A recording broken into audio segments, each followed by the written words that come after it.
the chief executive of Heathrow Airport, has called on the government to introduce mass health screening checks at airports following criticism of Britain's loose border controls during the worst global pandemic for a century.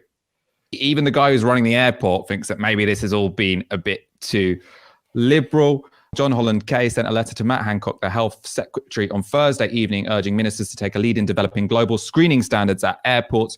These could include measures such as temperature checks, antibody tests, and a requirement to carry a health certificate.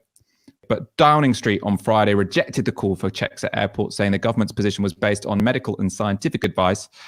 To this point, it has been considered that wouldn't be an effective step to take. Number 10 said, we keep everything under review and we do continue to look at what is happening elsewhere in the world.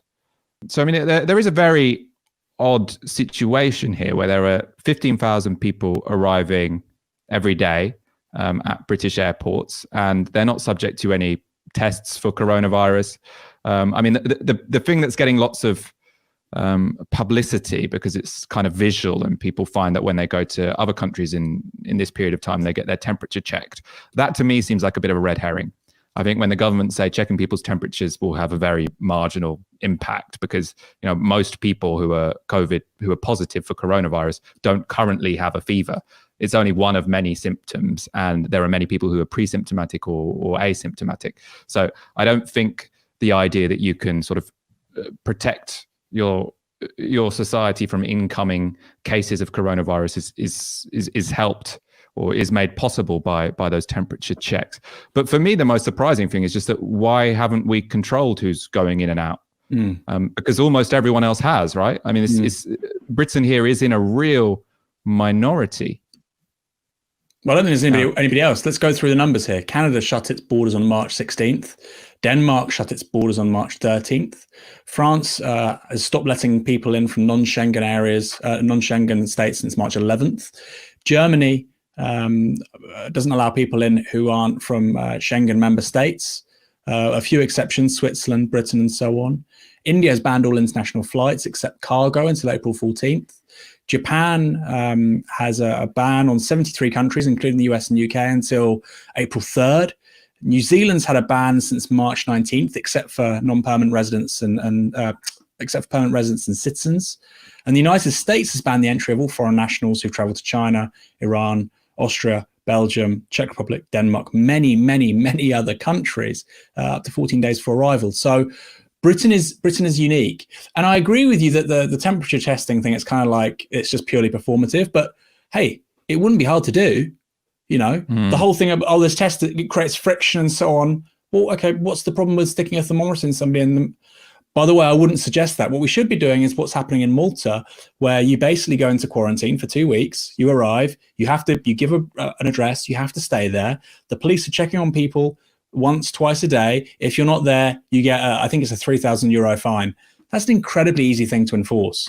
Okay, and so Britain, okay, and there's only 15,000 flights coming in a day, right? So actually 15,000 people. Yeah, sorry, my apologies. 15,000 people a day. So it's very easy to enforce, right?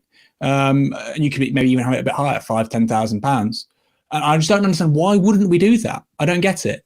I just do not understand, why wouldn't we do that? There's not a huge extra cost. It might even raise revenue. So I just think, and the response you saw from Matt Hancock is, and I tweeted about it sort of just mockingly, they said, well, we already have the pandemic and we already had this crisis, and it just doesn't really seem, in the context of how it's already unfolding, it won't really change very much. Well, this is what we keep on hearing, isn't it? It's what we heard towards the end of January, then throughout February, then in March, we won't have a lockdown, it won't really change much. What if we get on top of this? What if in a month's time, we're down to 100 deaths a day? We've got, that low R number, and somebody flies in from New York or from Lombardy or from part of China, and they get straight on the London Underground. I mean, it's crazy. Surely it's such a simple thing to do. And I think it speaks against the kind of the neoliberal mindset, which is just states can't do things. We can't get on top of things. We need a decisive plan, and you need to act accordingly. And there is this ideological commitment to frictionless, international travel. Crazy. What it also speaks to, though, because you can rationalize it, which is that I mean, I've said all week on this show, the government now has two options as to what it's going to do next, what its exit strategy is going to be. One of them is to keep the virus moving at a low level through the population so that we don't breach our ICU capacity, but that, sort of 2% of the population have it at any one time. That's been their default strategy throughout most of this period of time. It's what Sweden are doing. The other option is to say, let's completely suppress the virus with a quite strong lockdown. And then after that, we're going to have test and trace to try and isolate and suppress the disease wherever it arises. So we're trying to keep the disease down to as few cases as feasibly possible. If you were going to do the second one, you have to close your borders. If you're going to do the first one, there's not much point in closing your borders. So the fact that they haven't introduced any restrictions on international travel is probably the best evidence there is that the government at the moment have no plans whatsoever to try and properly suppress and contain coronavirus. They're going to go for basically the Sweden strategy of let it slowly move through the population. Yeah, I think this confirms that. And, you saw it. I think we still had people flying in from the province that surrounds Wuhan. There were still people were advised to travel there, but take precautions as the city was shutting down in China. And then they were coming back. The state wasn't monitoring them. I wrote, this was the video I made with Novara Media. And then they were advised to stay at home for 2 weeks. But again, no enforcement. You could have done the exact same thing. If the Maltese state, Malta, 300,000 people, 400,000 people, has the capacity to say, you have to stay in this property, this address for 2 weeks, or you'll be fined this amount of money. Why can't the British state do that? It is so authoritarian in so many areas. Why can't it do this particular thing in the context of a pandemic? It just speaks to the absence of crisis management and state. We see this. Deloitte, I think it was Deloitte that were running one of these testing centers. That Chessington World of Adventures. Yeah. They're accountants. Why had Deloitte run it? And it didn't work. Surprise, surprise. Just like when Capita run army recruitment or, an NHS helpline, it doesn't work. Privatization, outsourcing, it doesn't work. You need an effective state to do this. It's just keep on coming to the fore. And I think the policy around incoming air passengers is another example of that.